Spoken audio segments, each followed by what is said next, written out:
Welcome back, friends. Well, today I'm in a little bit different studio. I'm kind of in the back alley on things. So I'm going to have a discussion today based on some questions I have and I have had throughout my wake-up period regarding the Bible. And of course, as a ex-Jehovah's Witness, all I have to go on really is what's in my mind from the 30 years I was in the religion and what else I have put in my mind to overwrite the information that's inside my mind. So today, if you want to take a little bit of a deep dive with me, maybe it's for you, maybe it's not for you, but we're going to be examining the Bible and the authenticity, the authors. Who is Jehovah? Who is Yahweh? These are questions I have had for about a year now, and I'm still exploring things, trying to figure this out in my mind. And so, if you want, take a journey with me. We're gonna look at a little bit of this. It's a bit of mind stretching and a bit of research on. And I'll take you along with me on the research. And I'm looking forward to seeing what your comments are. And if you can explain this to me in a better way, I invite you on to our show on Thursday evenings, face to face, where you can come on and we can talk about some of these subjects. I would appreciate it. So here we go. I'm going to take us to the first subject. Okay, to pull us into the next screen, we're going to use the Watchtower publications for this deep dive, and we're going to use their complicated book, the Book of Bible Stories. You can get it all in there. We'll open that book, and we're going to look at some of the stories. God begins to make things, a beautiful garden. Let's look at the first man and woman. Okay, so this is the first man and woman. What's the difference in it? It's Adam and Eve. This is how God made Adam, blah, blah, blah. Took some dust from the ground. With it, he formed a perfect body. And we all know the story in Genesis about God making the first man and woman. Now, if we do a little bit of thinking on this, was that the first man and woman, according to chronology, according to the fossil records? Well, I wanted to kind of know that because this is really important. The first man is where sin entered into the world. And so this is all linked with Jesus. Jesus is the second Adam. So Jesus has come to undo what Adam did. So in my research, I wanted to go to JEHOVAH and see what they say. So I plugged in fossil records in the first man, and the most recent article that came up is 1981. That's a long time ago, 1981. It's almost 50 years ago. And that's where their research is. Here's one on 1983, right in the same time, 1981. How old are fossils? So I looked at some of this stuff, and all they did was really break apart the fossil records and how they're doing their carbon dating and so on and so forth, really to back up their narrative that man's only 5,000 years old, 6,000 years old. That's the narrative that's in the Bible. And they go to great lengths. How old are the fossils? Again, another 1981 article on this. And this is where the Chinese unearthed fossils of 500,000-year-old Peking man. So the Jehovah's Witnesses took that and went to all this great lengths. And they're not scholars at all on any of this stuff. They're uneducated janitors in most senses. They do building maintenance and things like that. That's all they're skilled at. But yet, somehow, they know all about uranium, lead dating, and chemical analysis, and so on and so forth. And they know that this is wrong, that this guy's only maybe 5,000 years old or something. I don't know what they're saying, but they're drawing all kinds of things in here to make this inaccurate and bogus. That's how the Watchtower has done it. This is going back. This is 50-year-old stuff. So if we research this today, 45 years later, and Watchtower isn't touching this subject. You notice this? It's a big different story. So this is a deep subject. You can research this all you want, but there's a lot of evidence out there to say that man's a lot older than what the Bible says man is. And they find these fossils, and they have different methods of carbon dating them. And it's funny, Watchtower will use some of the stuff, some of the propaganda out there if it supports their narrative, like on fossils and things like that.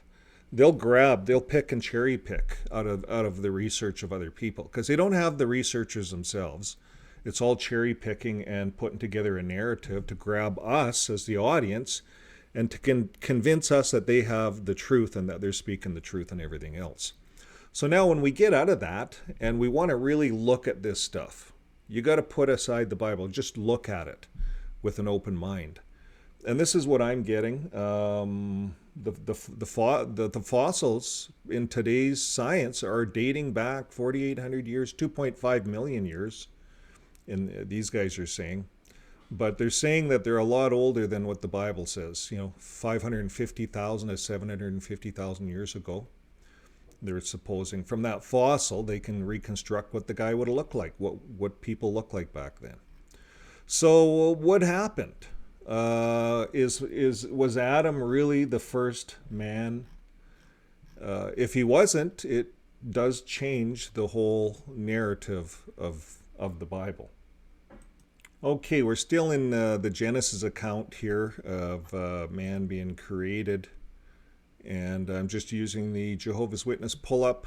And here you notice it says, then God said, let us make man in our image. Now, God here is Elyon. That's who this God is. It's Elyon. Or else they would have put Jehovah in there. You see, Watchtower put Jehovah in wherever they can. But here, it's Elyon. It's not Jehovah. It's Elyon is the original translation. And they admit that. Jehovah's Witnesses have no trouble talking about that. Now, we talk about this in Deuteronomy again. Deuteronomy chapter 32. And we come down here, when the Most High, Elyon, gave the nations their inheritance. Now, this is when, if it was Jehovah, they would have said Jehovah. This is not Jehovah. Although, I'll show you in the research, they do say that this equals Jehovah, because then that fits their narrative, you see. And a lot of religions do that.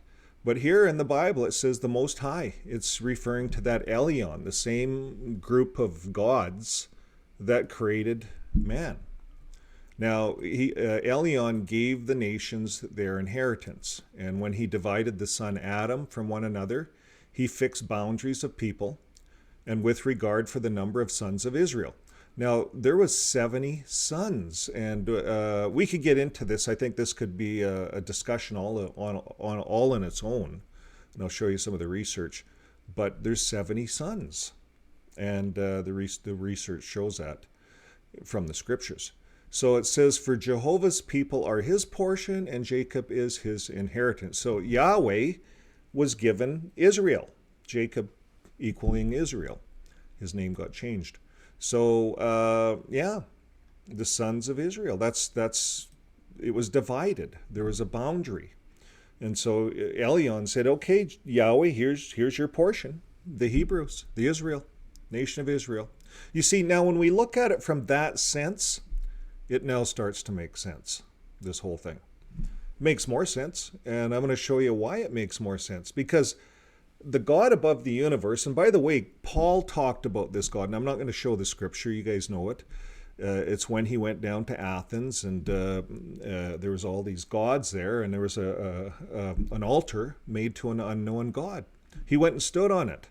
Now, you see, if he knew that God's name was Yahweh, and he was following the Hebrew God, the pantheon, he wouldn't have done that. Maybe there was even an altar there made to Yahweh. Who knows? He went and stood on the unknown God, and he said, I'm talking about the God over all the cosmos, over the universe. You see, you and I were taught to believe that was Yahweh. We were made to believe it was Yahweh, but it's not. Yahweh's portion is Jacob, Israel. Jacob's name, Jacob became Israel. Had 12 tribes. So that's Yahweh's portion. There were 70 other gods. The earth is a big place, friends. There's lots of places on the earth for other gods ruling. And they were jealous of one another. Yahweh was jealous. He was a jealous God. And he told his people, don't worship any other God. I'm a jealous God. You see, the God over the cosmos, it's not jealous. Jealousy, it's not a part of that God. Because that's the God, the creator God, gods. How the Bible puts it. Not jealous. No jealousy there. But you see, on earth here, Yahweh has his portion, and he's fighting nations, and he's coming in and bombing nations, bombing Sodom and Gomorrah. Jesus comes back later and says, yeah, I'm going to have to resurrect some of them people. But this is how the Bible is. Even Watchtower recognizes this with Jesus and Yahweh, that there's a difference. Although Watchtower tries to make the New Testament all about Jehovah, but Jehovah doesn't actually appear. The name doesn't appear in the New Testament. Now, they say they come up with some new Bible and they're going to show the world how Jehovah's in the New Testament, but it's just some other Bible like theirs that was translated. Jesus' God was his Father. Paul said the God over the cosmos. The nation of Israel, their God was Jehovah. His portion was given to him. It's right here in the Bible. So we're going to go a little further. We're going to go to some Watchtower stuff. What did they say? I plugged in. I want to know who is the Most High in Deuteronomy 32:8. What does the Watchtower say? Well, they're saying when the Most High gave the nations, they recognize it. So we go to the Insight Scriptures and the Aid to Bible Understanding. Well, let's check one of these out. By Aid to Bible Understanding, the Hebrew word, and they recognize it, the Hebrew word Elohim, is the Most High, right here. You see, right above me. They recognize it. It's used within reference to, you see, they say to Jehovah. That's what they say. And there's split decisions on that. Everyone else is saying no, it's different. It's not Jehovah. Because if it was Jehovah, it would have said Jehovah. You see, it said Elyon, the Most High, gave out the allotment. We can go back to the scriptures in Deuteronomy, and it makes sense. Gave the nations, the Most High gave the nations their inheritance. And when he divided the sons of Adam from one another, he fixed the boundaries of people with regard to the numbers of the sons of Israel, which was 70. And Jehovah's people, or Yahweh's people, are his portion. Jacob is his inheritance. Very, very clear, crystal clear. And they recognize this, Watchtower, here in the Aid book, that the Most High is Elyon. It's not Jehovah. But this is their inference. This is their supposition, their theory. This isn't anything else but. And they said used with reference to Jehovah. They just assume that, along with the probably most of all of Christianity that accepts the Bible. They all accept it. And that's how it's been narratized, or that's the narrative that we've all been following all these years. So I want to show you a few other things. I'm not going to get into a lot of this right now, but if Israel is Yahweh's portion, then who do the other nations belong to? This is a really good paper done, and I'm going to put a link to this. This is done by a BA in History and Classics, University of Toronto here in Canada. And this person, Alex Yan, did a really nice write-up on this. And what does she say? I think it's been important to me to understand that Yahweh as named entity was qualified, envisioned, and worshipped differently over time by a changing group of people. And according to the theology expressed by the writer of Deuteronomy 32, which definitely stands out by reason of its form, Yahweh is taken as one of El's or Elyon's sons, and El or Elyon being a distinct god. And the idea of dividing and inheriting is a major theme in the ancient Near East and in the Bible itself. And it makes no sense to think of the dividing party as the inheriting party. You see, if Jehovah was the dividing party, why would he be the inheriting party? It doesn't make sense, you see. It doesn't even make sense in the Jehovah's Witness Bible.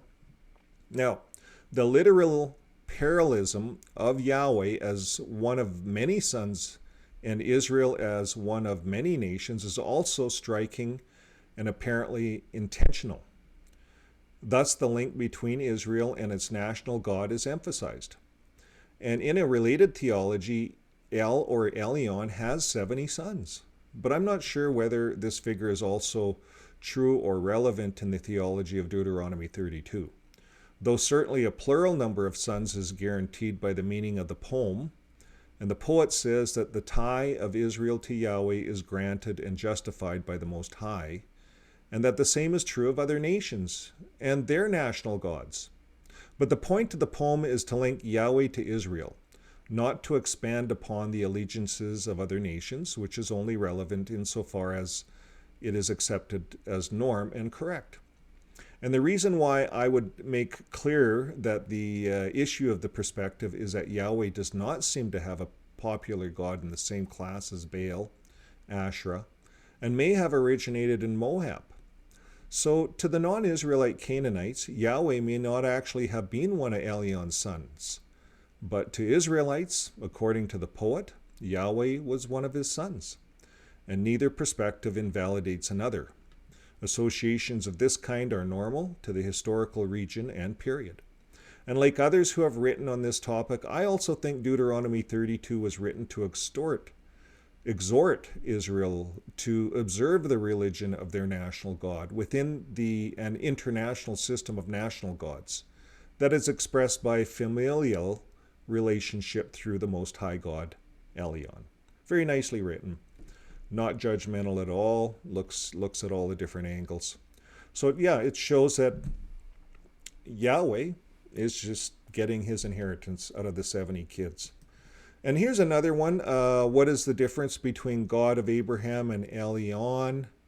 And they had talked about that the same. Now this article here I thought was fascinating. It was a whole report.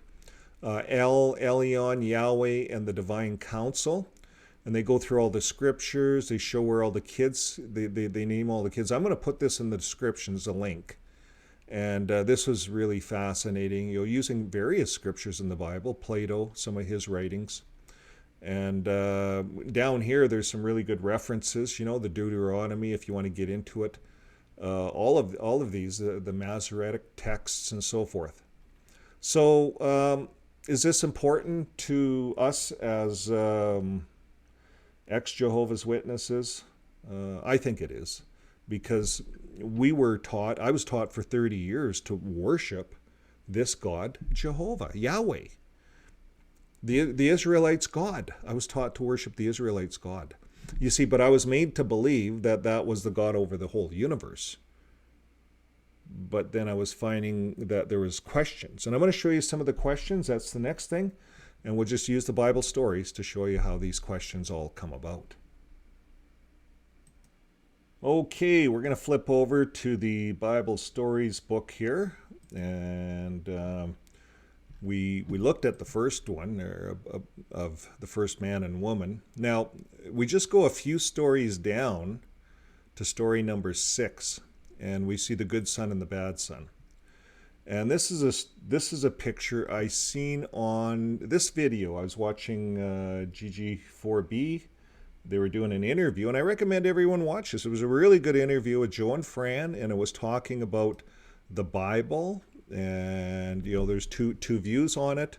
One's viewing the Bible as, well, it's just a storybook.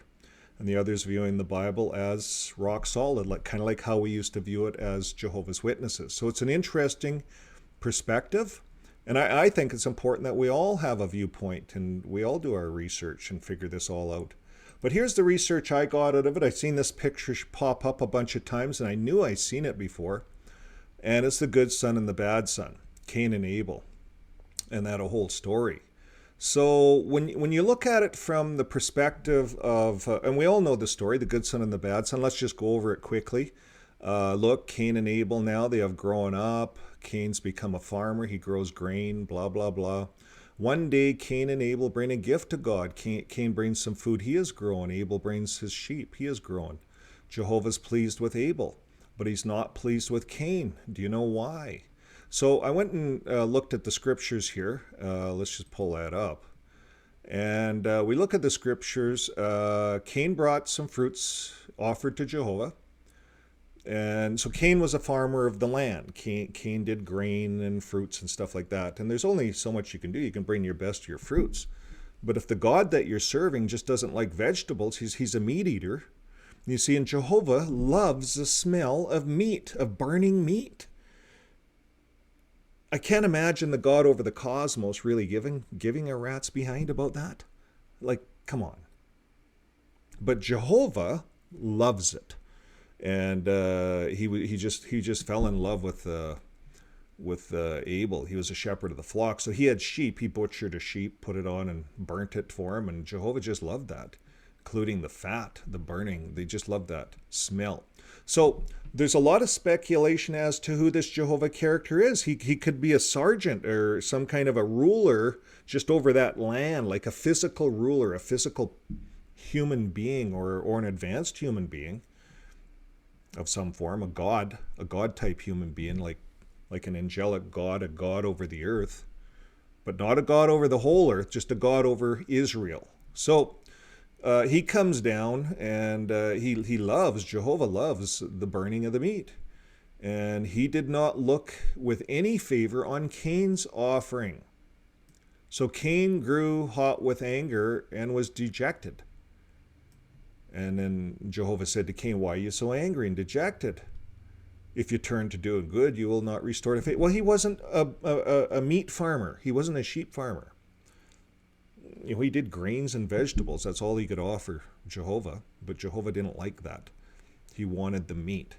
So you see, I find some problems in there. Now, they're trying to draw on the fact that Cain had a problem of jealousy. But why would the God of the universe look with favoritism on one of the two children? You see, I was raised with 4 boys, and that happened in our house. It happened with me. My mom and dad said, "Look at Vern." He'd say that to my older brother. "Look at Vern. You know, be like Vern." And I used to get out and do the chores and listen to my dad. But my older brother kind of had a mind of his own, and they would tell him to look at Vern. And he grew hot with anger. He grew jealous. When my parents left, he would beat me up. He'd make me do all the work. And we kind of had a battling of siblings all those years. No one got killed, fortunately, but there was some pretty brutal times. And jealousy is bad when parents do not recognize it. Parents have a couple of kids, and they have the first kid. The first kid gets all the attention, and then the second kid comes along, and guess what happens? The first kid gets jealous, because now all of a sudden the second kid gets all the attention. So now there's lots of training for parents and things like that, and parents kind of know that going in. Hopefully they do. And we don't have to have a jealousy situation, because you see, God can be happy with both your offerings, Jehovah, God, Dad, Mom. They can be happy with both offerings. And if they give compliments equally to all the kids, and be careful with that, you won't have a jealousy problem. Kids won't grow up with jealousy. And this is what happened here. Jehovah loved the meat, and the kids got jealous, and one of the kids got killed. Jealousy is a bad thing. So when I look at this story, jealousy is a bad thing, but Jehovah had something to do with instigating this. You see, in my mind, Jehovah could have stopped this. So when I look at this, God's blessing shines down on this. I have a distorted view. I don't view this the same as other ex-Jehovah's Witnesses might view this picture. This picture doesn't sit right with me. This whole story about Jehovah having favoritism doesn't sit right with me. Okay, I'm going to move on to the next story. Okay, Job is faithful to God, Bible Stories book. So do you feel sorry for the sick man? His name is Job. The woman is his wife. Do you know what she's saying to Job? She says, "Curse God and die." Let us see why she would ever say a thing like that, and why Job suffered so much. So here we are. There's the picture. Job is faithful to God. But then later here, Job is full of boils. And we're going to take a look at the scriptural reference to this and see really what happened. What caused this man to lose? He lost everything, Satan had men steal Job's cattle, and his camels and his sheep were killed. And then he killed his 10 sons. Satan killed them, and the daughters in a storm. And next, Satan struck Job with terrible sickness, and Job suffered. And that's why Job's wife told him, "Curse God and die." But Job would not do it. Also, 3 false friends came, like 3 people from the Watchtower. It'd be like elders coming to visit you. And they told him that he had lived a bad life, but Job kept faithful. Yeah, that's how I apply that, is 3 elders came. Elders from the Kingdom Hall came and condemned him. They see that you're in a situation, you can't be serving Jehovah right. People actually believe that. Believe it or not, people believe that. Okay, so let's look at the scriptures. Okay, so this was a big massacre. We're going to show you how big this massacre was of animals and people. Job, right at the beginning, Job 1. There was a man in the land of Uz whose name was Job, and he was an upright man of integrity. He feared God, shunned what was bad. 7 sons and 3 daughters were born to him. His livestock amounted to 7,000 sheep, 3,000 camels, 1,000 cattle, and 500 donkeys, along with a very large number of servants, so that he became the greatest of all the people of the East. Now, what I'm wondering here, was that even Jehovah's allotment? Was Jehovah in charge of those ones? I thought he was just in charge of Israel, Jacob. But yet this guy was from the East, from China, I believe. He was Chinese, I think. I'm not sure. 4. Each of his sons would hold a banquet at his house on his own set day, and they would invite their 3 sisters to eat and drink with them. And after a series of banquet days was complete, Job would send for them in order to sanctify them. And then he would get up early in the morning and offer up burnt sacrifices for each of them. And for Job said, "Maybe my sons have sinned and have cursed God in their heart." That is what Job would always do. So maybe it was Jehovah's allotment, because we know that Jehovah's one of those gods that demands all these sacrificial animals, the burning and the sacrificing. And even people, sacrificing of people. And today we see that Watchtower requires a sacrificing of people. People have to sacrifice their time, their resources, and even sacrifice their lives in the event of a blood transfusion. Or if you're in Russia and you got to go to jail and you die in prison, Watchtower wants that. You have to sacrifice your life. Hitler, it happened. In Nazi Germany, it happened. So it's no different today. Okay, moving on, verse 6. Now the day came when the sons of the true gods, this is what's happening, sons of the true God, and I'm not sure why it didn't use Jehovah there, but it used God, entered to take their station before Jehovah. They threw Jehovah in there. And Satan. So there's Jehovah, there's Satan. They're up there. They're having a meeting. A bunch of other gods up there too. So probably all those 70 other gods looking over the earth. It's all making sense now.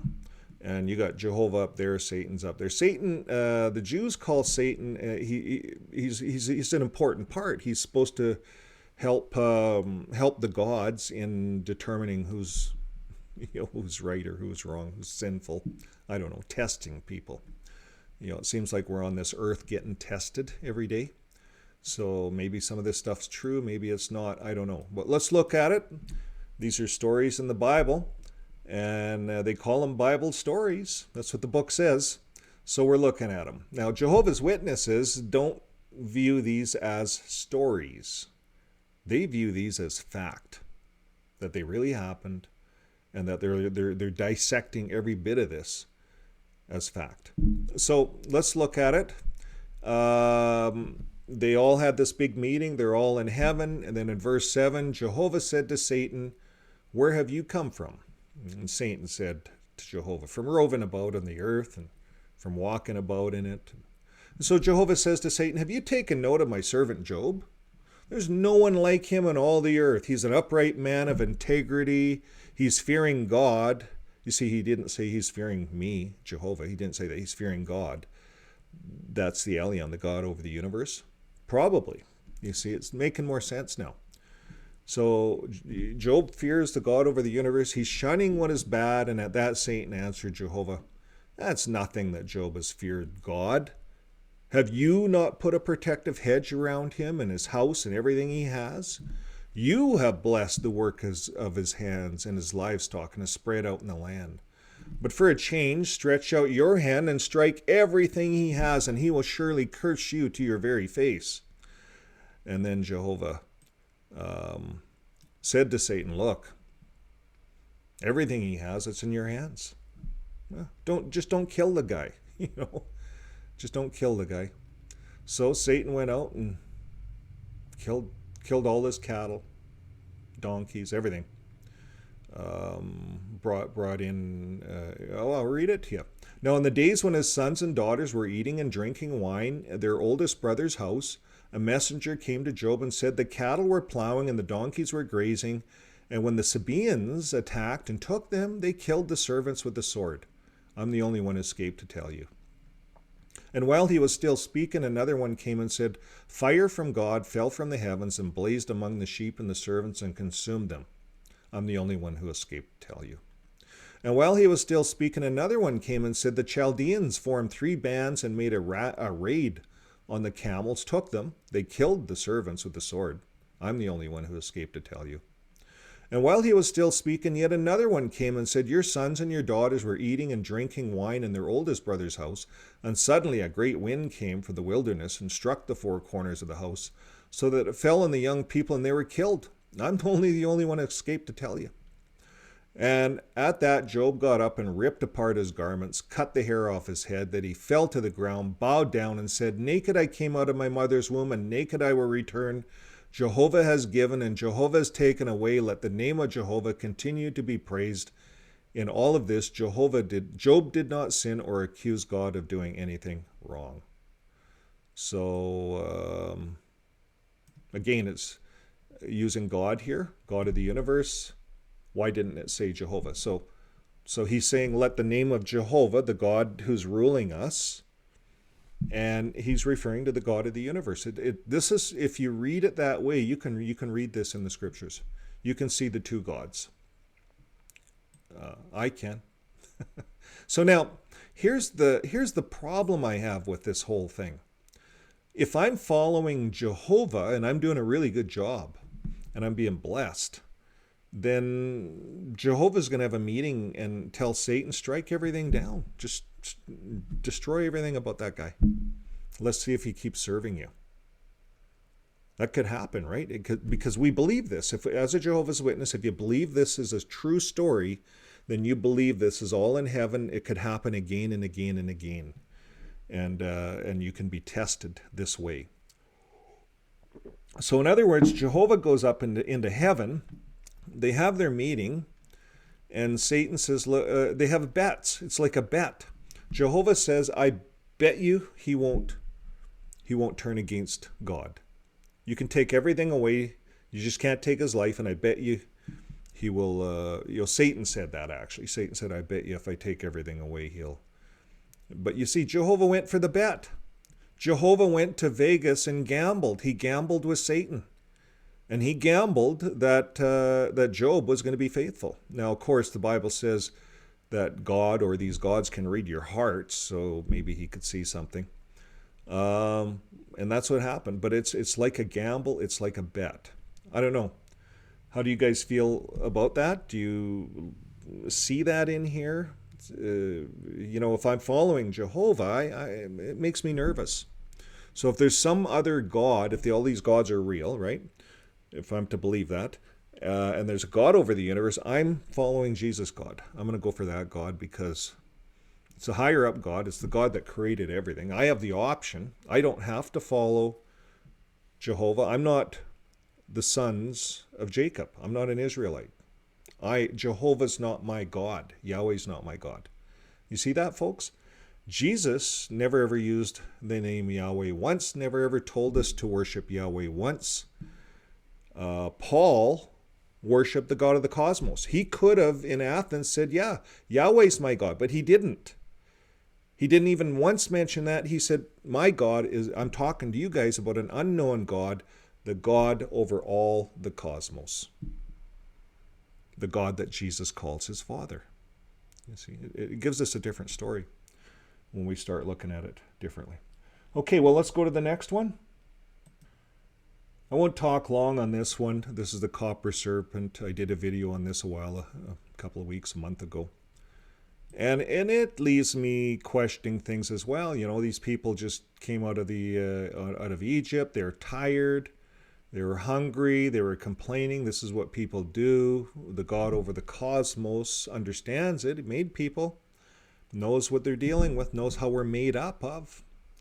But here, Jehovah, the God that's ruling over them, the God that's ruling, Jehovah, he sent these serpents to kill them all because they were complaining. And that's what happened. These serpents all came and started biting them and killing them. So then Moses had to make a copper serpent that they stared at like an idol, like idol worship. And they had to stare at this thing so they wouldn't die. It doesn't make sense with me. I'm not going to cover it. But it's just another story that I find a hard time figuring out why Jehovah would do that. Why a loving God, a loving father, would do that when his kids are hungry and complaining. Okay, here's another one. Jonah and the big fish. Did Jonah actually go into a fish's mouth and live in there for 3 days and 3 nights? Well, Jehovah's Witnesses went to great lengths to pull up all kinds of sharks and stuff to try to make this look like it really could happen. But again, this is just another story in the Bible with a lesson. And we know that stuff like this could never happen. And Jehovah's Witnesses say, well, with God, anything's possible. Well, maybe that's just being a bit too gullible. At least I felt I was gullible for 30 years. Okay, let's move on. The whole paradise earth narrative, if this was real, it would have been talked about over and over again in the New Testament, and it isn't. It's an Old Testament Psalms poetry. And if you could imagine the Israelites traveling through the wilderness all those years, they were longing for this. They were longing for the promised land, the paradise. So they wrote poetry upon it. There's one scripture in Revelation, and it has nothing to do with this. It says, with that I heard a loud voice from the throne say, look, the tent of God is with mankind. He will reside with them. They'll be his people. He'll wipe out their tears. Death will be no more. So you could apply that to going to heaven. When you go to heaven, death is no more. You died. You go to heaven. God will be with you. There'll be no more crying. There's no crying in heaven. So I don't buy it. There'd be a lot more scriptures. Jesus would have talked about it. There's nothing. There is nothing in here to back the paradise. It's a fictional story. We bought into it. And I just like this story because these 3 guys are the apostates. That's us. We're the ones that won't bow down to the governing body. We won't bow down to elders, to people. That's us. And we're the ones that are thrown into the fiery furnace. So I just like this story. Did it really happen? It's a story. Okay, we'll move on. And I like this story because I use it back to the Watchtower. Handwriting's on the wall, Watchtower. You can see it. The signs are out there. The dominoes are following. I love this story. Handwriting's on the wall. So we can use some of these stories back at Watchtower. This is another one that leaves me wondering all the time. The flood, the great flood. You know, when we look at the measurements of the great flood, the ark, it's not going to hold all the animals like they say. It's a story. Now, maybe if it was a seed bank and just held all the DNA of all the animals, maybe. But I think even that would be too small. There's a lot of different species. A lot of seeds too. But it's a story. And it goes back to Gilgamesh. There's other flood stories way before the Bible. So we can see how a lot of this stuff got passed down from the Samaritans. Okay, we'll move on. This is another story that makes me shake my head and wonder. Sodom and Gomorrah. And David Splain talked about this in the 2023 annual meeting, and they retracted how they view this. At one time, Jehovah's Witness felt this was final, this was God's decision. No one's going to get resurrected. And then they started reading the Bible and found out, well, Jesus said it's better for those in Sodom than it was for the Pharisees. So sounds like there's going to be a resurrection. And so then it makes me think, well, Jesus has to come and resurrect all these people that Jehovah killed. Why did Jehovah kill them all? Even David Splain said, if we sent in a few missionaries, you would think for sure there'd be some that would come out, you see. So there's some changes of thought here. And all this killing that Jehovah's did really makes you shake your head and wonder. And this is another story that I shake my head at. Just to me, it really blames it on the women. This Dinah gets into trouble because she has some friends at school, kind of thing. This is how they use this. Jehovah's Witnesses use this. And everyone's going to die. Well, this guy here, her family member, is the one that should be held guilty here, because he went, and even though he had a handshake on the agreement when she got into trouble, apparently, he went in anyways and killed all the other Canaanites, the family, killed the whole family. There was a lot of death in this story. They blamed it all on Dinah, but it was nothing to do with Dinah. We covered this on another video. It's just another story that sits wrong with me. Okay, then we get into the Jesus part of the whole Bible stories book, birth of Jesus to his death. An angel visits Mary, Jesus born in a stable, men guided by the star. They really squash Christmas right here. And they blame the star on Satan the devil. They say Satan the devil did it. Here it is. Satan the devil wants to kill God's son. And he'd try to kill him. So Satan is the one. You see how they put this? Satan is the one who, what? Must have made the star shine. It's a supposition, folks. It's a supposition. Who must have made it's like saying, well, these fossils must be 2.3 million years old, like some of the people that mark that stuff, figure out the carbon dating.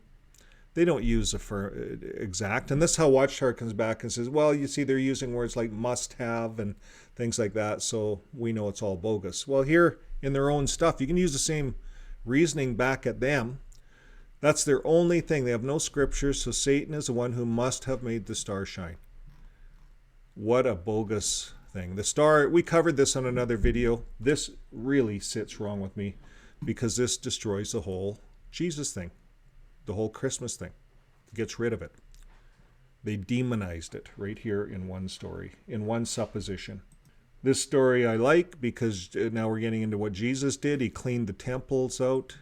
He doesn't like the Pharisees, the Pharisaical religions. He doesn't like them today. All these religions that are making money off people with their sacrifices, burnt sacrifices. It's just a different thing now. They had burnt sacrifices, and today it's sacrifices. You're sacrificing your time to build kingdom halls. You're sacrificing your time to go out in the ministry. It's a sacrifice. To be a Jehovah's Witness is one huge big sacrifice. You might as well have been living back then, and you might as well have been bringing in the 10th of your best to the temple, so those turkeys could just live off you and get fat and eat all the 10th of the best. That's what it's all about. Jesus cleaned that all out. It was all about making money. They were selling stuff in there. There was all kinds of stuff. That's what religion is about today. This is the best story in the whole book, as far as I'm concerned. And these are good stories. Jesus teaches. He never wrote anything down. Never ever wrote a word down. He taught by example because his message was simple. It was love. Quite simple. And looking after people, feeding people, helping people, feeding them fish and bread and whatever he did back then. They don't do that today. Religion's supposed to look after orphans and widows. They don't. Not the Jehovah's Witness religion. It doesn't. Now, this story doesn't make sense if Adam wasn't the first man. If the first man goes back millions of years ago, then how does this all fit? Jesus died because of Adam. Now we have to kind of rewrite all this. Think about this differently. Wait for more research, perhaps, I'm not sure. But it's not making sense if Adam wasn't the first man.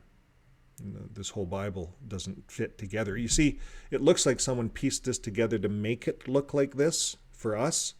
So now there could be different messages in there when we start realizing that.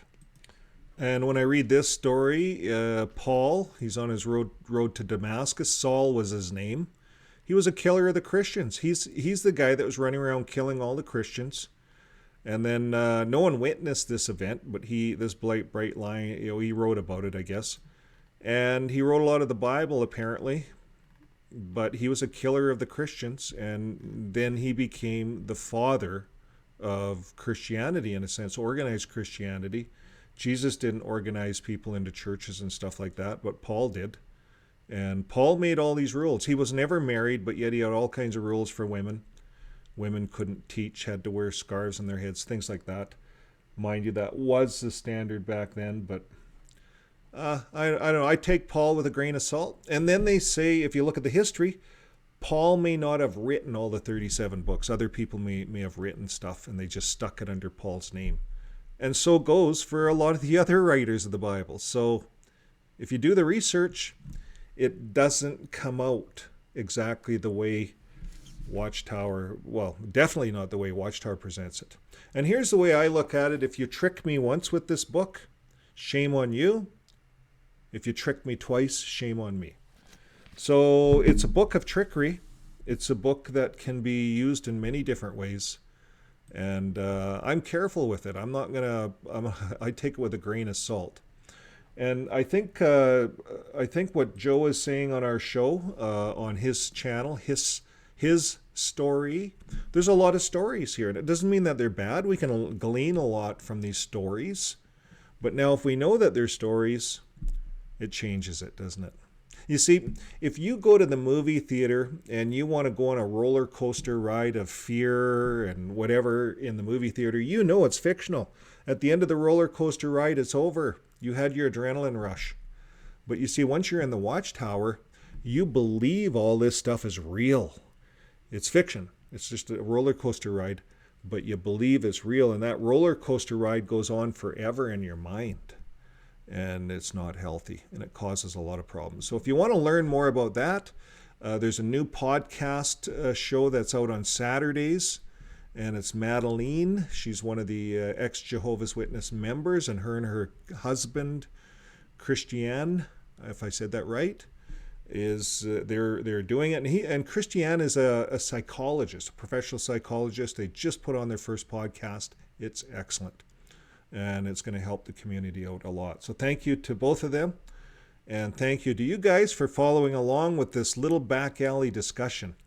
Because this is all sitting in the back alley still. And I'm still mulling it over. And I'm having a little bit of trouble making sense of it all. So I'm looking forward to your comments. And if you want to talk, come on to our face-to-face Thursdays at 5 p.m. Mountain Standard Time. And we can talk about some of these subjects. So thanks again, and until next time, keep living your day with love. Bye for now.